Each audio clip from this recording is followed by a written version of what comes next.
Hello guys, তো মুই আবার আয়া পড়ছি তোমার সামনে। কেমন আছো তোমরা? আশা করি তোমরা সবাই ভালো আছো। আমি ভালো নেই, আমার শরীরটা বহুতই খারাপ, যে কইয়া লাভ নেই, অনেক ঠান্ডা লেগে গেছে।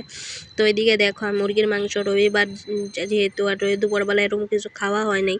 তারপরে রবিবার দিন মাংস রাত্রেবেলা নিয়ে আইছিল, ধুইয়া হইয়া এটারে দেখো লেবু দিয়া ম্যারিনেট করে রেখা দিছিল, মানে একটু সময় রেখা দিছিলাম। তারপরে এর মধ্যে লবণ দিয়া দিছিলাম, আর তেল দেখো এদিকে বেশি পরিমাণে তেল দিয়া দিছিলাম। আমার আবার তেলটা বেশি না হলে ভালো লাগে না। তেলটা আমি যখন এই মাংসগুলো ম্যারিনেট করি, তেলটা দিয়ে আগে ম্যারিনেট করে রেখা দিই। তারপরে এখানে হলদির গুঁড়া দিয়ে দিছি, দেখো মরিচ লঙ্কার গুঁড়া দিয়ে দিছিলাম। তারপরে দিয়া এখানে মধ্যে জিরার গুঁড়াও দিয়া দিছিলাম। দিয়া তারপরে দিয়া এমনি আর কি এগুলো মাইখা উইখা ঢাইকা রেখা দিছিলাম। কেমনে যে এত ঠান্ডা লাগছে বন্ধুরা, যে আমি কইতে পারতাছি না, এরকম ঠান্ডা লাগছে, মানে বহুতই ঠান্ডা লেগে গেছে। তোমরা হয়তো বুঝতে পারতেছো, আমার ভয়েস রেকর্ড দিতেছি। তারপরে দিয়া দেখো মাংসটা মাইখা লাইছি আমি, মাইখা তারপর ঢাইকা রেখা দিয়েছি। এদিকে দেখো আলুগুলো এইভাবে কাটতে লইছিলাম।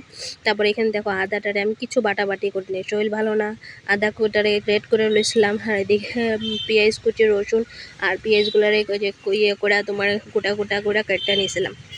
তারপর তেলের মধ্যে দেখো এদিকে তেজপাতা দিয়ে দিছি, আর এলাইচি, দারচিনি, লং আর তোমার গোলমরিচ দিয়ে এগুলারে পেঁয়াজটারে দিয়া ভাইজা লইছিলাম। তারপরে এখানে মধ্যে রসুনগুলাও দিয়ে দিয়েছিলাম। তারপরে যে সব কিছু রাখা আসলে যেগুলো, এগুলাও দিয়া দিছি।